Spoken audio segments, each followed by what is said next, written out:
Alors, on arrive sur la deuxième config que l'on doit faire. La grosse différence avec l'autre, c'est le processeur qui sera un i7 12700 KF. Voilà. On est dans la même esprit avec toujours le VD Black et la Fury pour la mémoire en RGB. On a un ventilateur supplémentaire en RGB. Il me semble que sur le boîtier à l'arrière il n'y en a pas, c'est pas équipé. Donc ici on a le disque dur Mecha 2 Tera, la petite carte 3070 Ti de chez Gainward. Je sais pas si je prononce bien, on s'en fout. Ici on a l'alimentation, alors c'est exactement la même que l'autre configuration, sauf que celle-ci est blanche. Pourquoi? Parce que le PC est blanc, tout simplement. La personne voulait un PC blanc. Ça c'est la partie refroidissement liquide du processeur. Et ici notre petite carte mère pour accueillir tout ce beau monde. Donc première étape, comme j'ai l'habitude de le faire, je vais monter le processeur. La partie mémoire sur la configuration précédente, elle m'a gêné, je vais montrer après. Elle m'a gêné pour l'installation du système de refroidissement.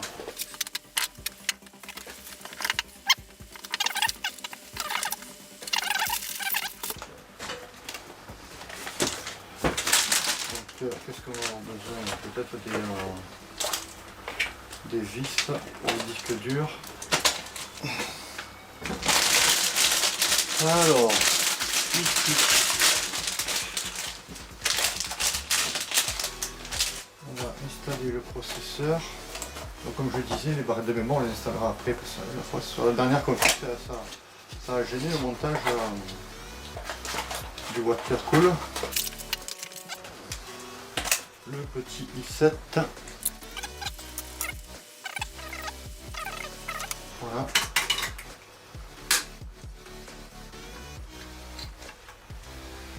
Ok. On va installer le disque. On lui retire son autocollant.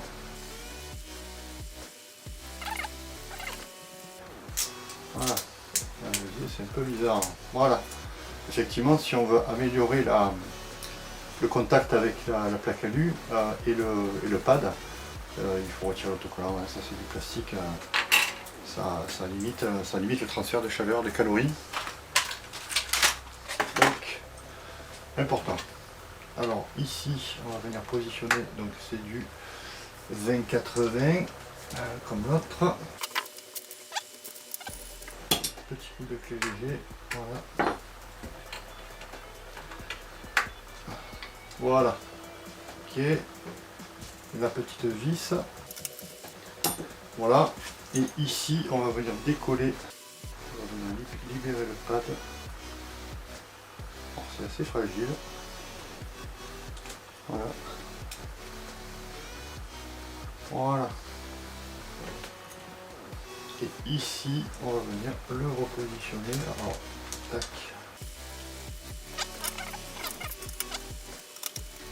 Et voilà. Donc ça, c'est pour la partie disque dur. Le disque dur est en place. Et c'est parfait. Donc là, ce qu'on va faire également, je me suis rendu compte un peu tard sur la configuration précédente, mais là on va le faire de suite. C'est l'installation du système. C'est l'installation du système de fixation pour le système de refroidissement. Donc là,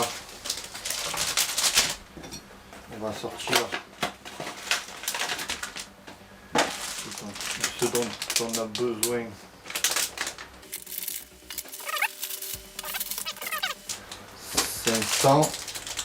AM4 et 2000 et 1700, ça doit être celui-là, 1700. Voilà, le reste, on peut le remballer. On va l'installer de suite. Tac. On va le coller derrière. Alors ici, il faut se régler sur 1700. Bon, même si la carte mère, je m'en suis rendu compte lors de la dernière dernière installation, la carte mère en fait est bien faite, elle est perforée, elle a un double trou, donc on pourrait la laisser telle quelle, je vais même essayer, mais ça rentre aussi. Bon, allez, je mets sur 1700, tac, tac, voilà, 1700, et on rentre tout ça à l'intérieur, voilà. On a les vis qui dépassent. Ok, ça c'est en place. On a besoin de venir fixer nos vis.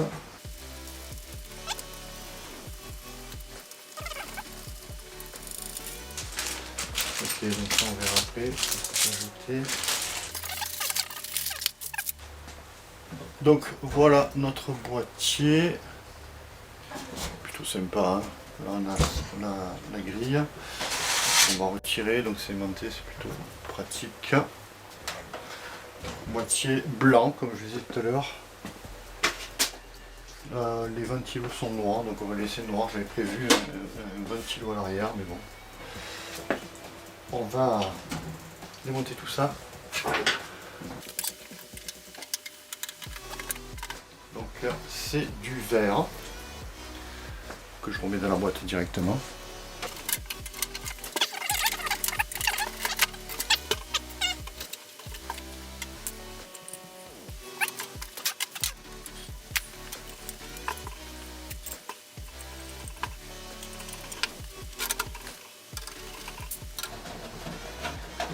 Voilà, ce que doit être en place.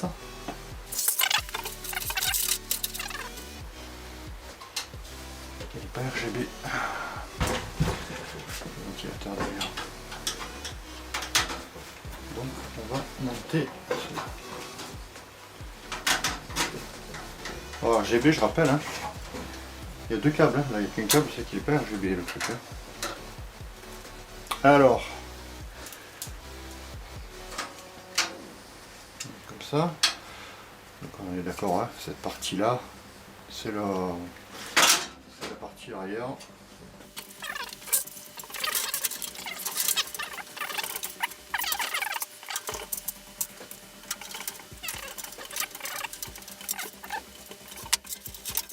Allez, on positionne la carte mère pour voir, pour s'assurer.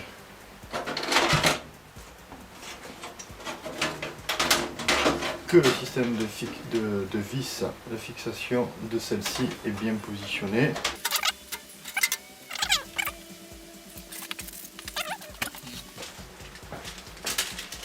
Allez, on installe la petite plaque.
pas, hein. Les câbles sont bien... Voilà, il n'y a rien qui dépasse. Voilà, donc là, partie boîtier, power, reset, activité disque dur, mis sous tension, et là j'ai installé un ventilateur boîtier. Alors ça c'est oui, c'est pas terrible, hein, ça fait un peu dégueulasse, mais j'aime bien l'ajouter. Ça permet de connaître les défauts des cartes en fait. Hein. Alors il y a des cartes qui ont des codes, mais ça c'est pas du haut de gamme non plus. Hein, donc, là on va essayer de le dissimuler au maximum. Hein. Voilà. Derrière, on va voir un petit peu derrière si on peut faire quelque chose de mieux. Non, effectivement, il y a des cartes qui vous annoncent le code est mort, mais là c'est pas le cas, donc on écoute les bips. Hein. Donc je vais faire passer, j'ai un USB, de l'USB 2 apparemment, donc je vais faire passer, on les repère. L'USB 2, il y en a un ici, et la partie audio est ici. Donc il y a un USB ici, un USB pardon, qui va venir ici. Un USB 3 ici, on peut même mettre l'USB ici, mais USB 3. Mais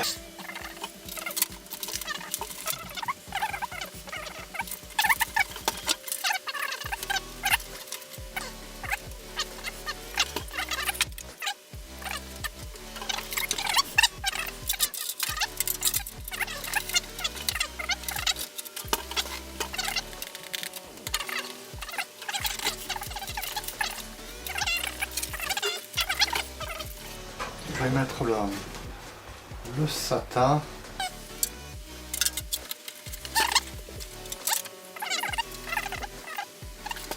Il faut essayer de le faire dans l'ordre parce que sinon on monte et on démonte. Hein. Ok, donc ça c'est les deux câbles pour les ventilateurs supérieurs et lui on va l'envoyer en bas, donc faire et défaire, hein, ce que je disais tout à l'heure. J'ai un petit peu oublié les ventilateurs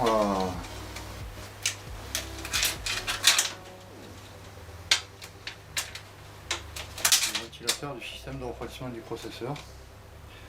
Donc bon, voilà, faire et défaire, hein. Pas le choix.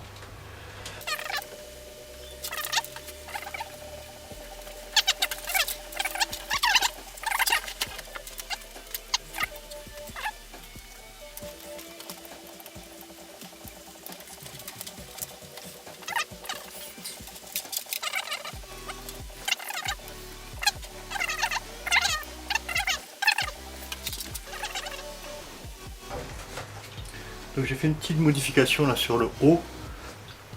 J'ai branché les ventilateurs du système de refroidissement liquide sur le slot processeur et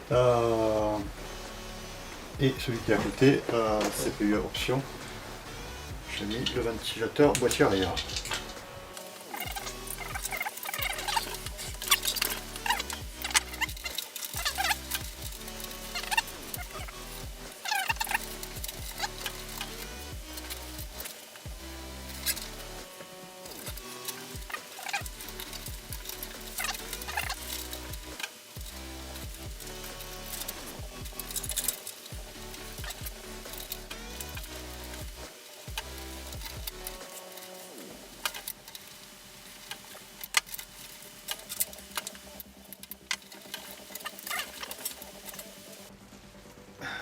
Ah oui, il y a le RGB là aussi, là-dessus. Je suis trop pile sur RGB. Eh ben, on va le mettre là. Hein.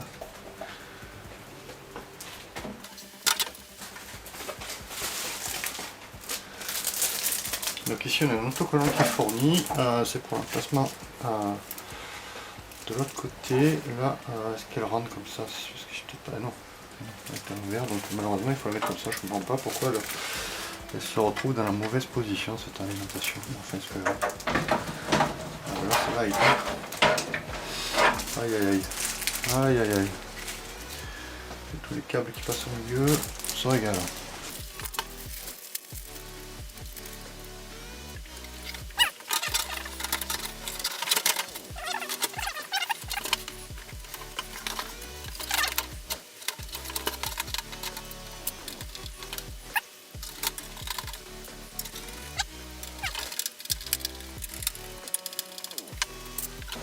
Alors voilà ce que ça donne sur cette face. Oui, ça va, c'est plutôt... bon, ça reste correct. Allez, on va câbler.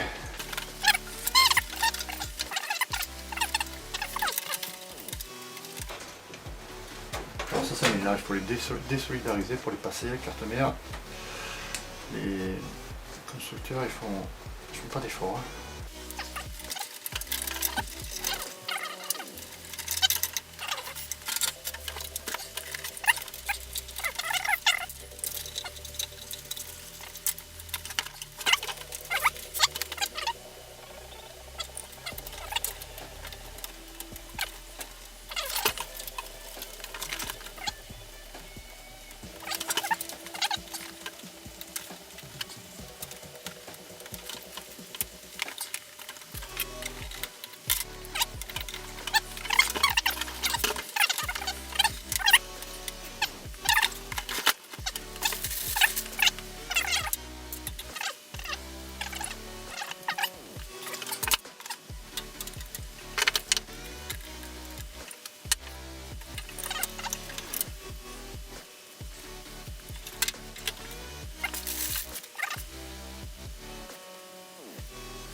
Alors là,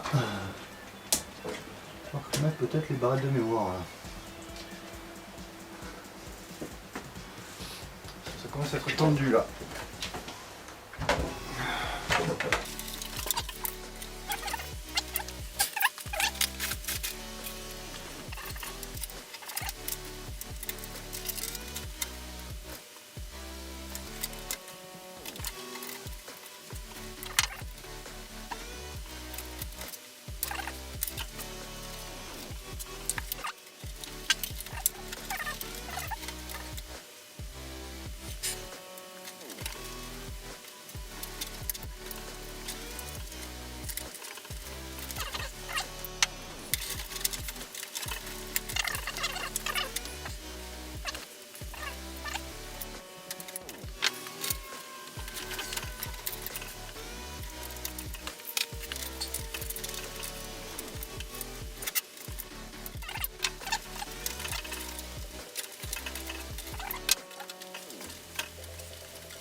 Donc on est sûr que ça se ferme, voilà.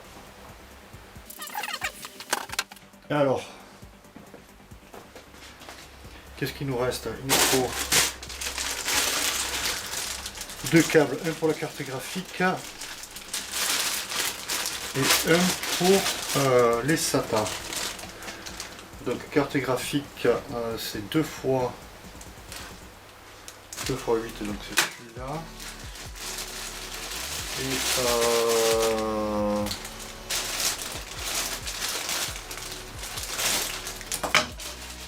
faut un câble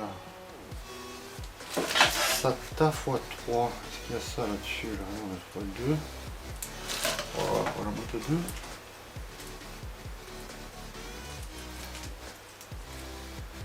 1, 2. Avec ça. 1, 2. Avec ça. Ben ouais. Là, c'est un peu dommage ça par contre. Est-ce qu'on peut les enfiler là? Bon, c'est pas grave. Oh, ça me saoule. Ça me saoule.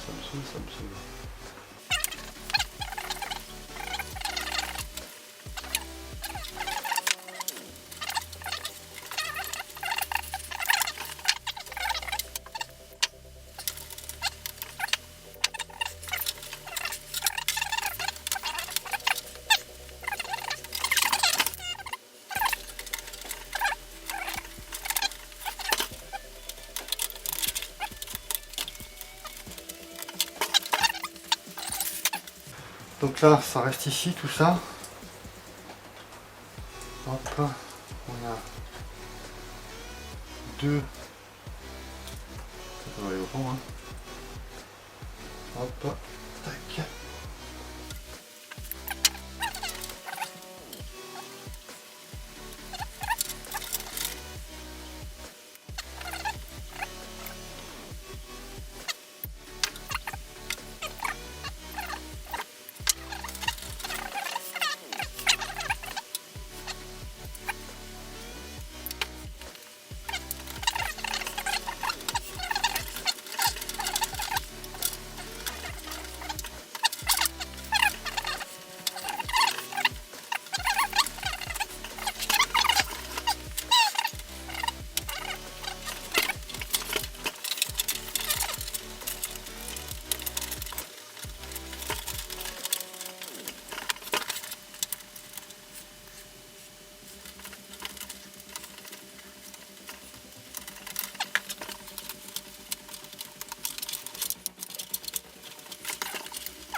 Alors, avant de mettre les cartes graphiques, je vais mettre les barres de mémoire. Ouais, je pense que je suis bon pour enlever le ventilateur.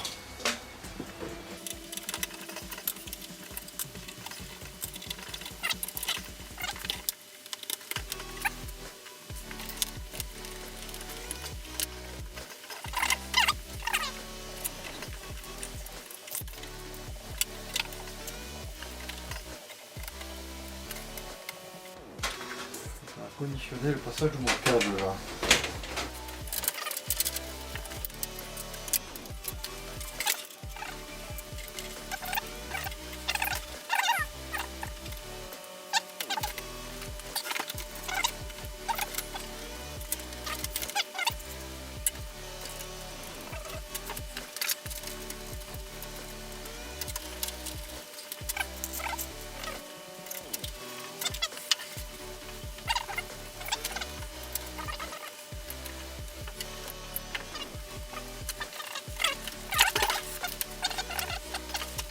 Voilà, le dernier élément vient d'être monté, la carte graphique. Bon, effectivement c'est un PC jeu donc il vaut mieux qu'il y en ait une. Donc voilà, c'est plutôt pas mal, c'est pas parfait, c'est jamais parfait. Donc c'est assez trop compliqué de faire du parfait, mais là on est quand même bien dégagé, on n'a pas de fil au milieu, mis à part ce truc là que j'arrive pas à solutionner, il faut que les alimentations soient sur le côté. On fait ce qu'on a. Donc là c'est plutôt pas mal, on va installer Windows et puis on voit un petit peu ce que ça donne, hein, une fois allumé, une fois éclairé. C'est joli, pas joli. Allez, à tout à l'heure. Alors voilà ce que ça donne éclairé. Il n'y a pas de bouton pour changer la lumière, donc j'ai utilisé le reset pour pouvoir le faire. C'est pas très pratique parce qu'il est petit le bouton, mais ça fonctionne. Voilà. On va essayer de mettre le RGB, voilà, là on est en RGB. C'est plutôt pas mal.